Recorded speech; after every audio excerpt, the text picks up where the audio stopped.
Bonjour, quoi de mieux que ce magnifique château de Fontainebleau pour parler d'une histoire extraordinaire, celle du vin. Le vin qui a traversé beaucoup de civilisations et qui est devenu aujourd'hui notre passion.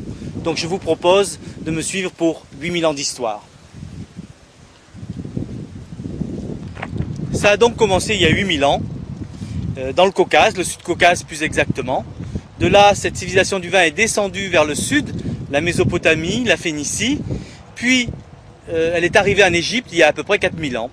Elle est partie vers l'Orient pour arriver en Chine il y a 3000 ans, en même temps en Grèce il y a 3000 ans. Ensuite, elle a envahi le pourtour méditerranéen pour arriver à l'Empire romain il y a un petit peu plus de 2000 ans. Et c'est l'Empire romain qui va étendre cette civilisation à toute l'Europe.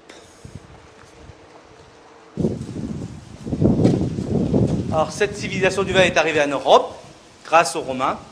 L'Église et les chrétiens ont pris le relais et d'abbaye en abbaye, cette civilisation du vin a rempli tous les coins de l'Europe, avec des terres de prédilection que sont l'Espagne, le Portugal, la France, l'Allemagne, l'Autriche aujourd'hui, et elle est même montée, cette civilisation, jusqu'au nord de l'Angleterre.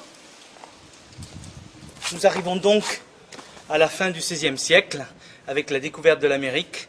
Évidemment, la religion a suivi les conquistadors et la civilisation du vin est arrivée en Amérique du Sud tout d'abord, le Mexique, le Chili, puis l'Argentine, et ensuite elle est allée tout de suite vers le nord, la Californie et l'Amérique. Ensuite, il y a un peu moins de 200 ans, début du 19e siècle, le vin est arrivé en Océanie, tout d'abord en Australie, autour de la ville de Sydney, puis très rapidement en Nouvelle-Zélande. Aujourd'hui, il couvre tout le sud de l'Australie, Australie méridionale, occidentale, Nouvelle-Galles du Sud et la région de Victoria.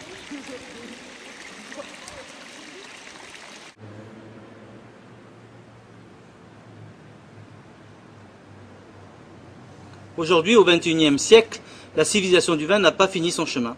On va trouver du vin en Inde, en Thaïlande, on commence à voir du vin également en Suède, au Danemark. Donc cette civilisation continue son petit bonhomme de chemin. Où va-t-elle s'arrêter ?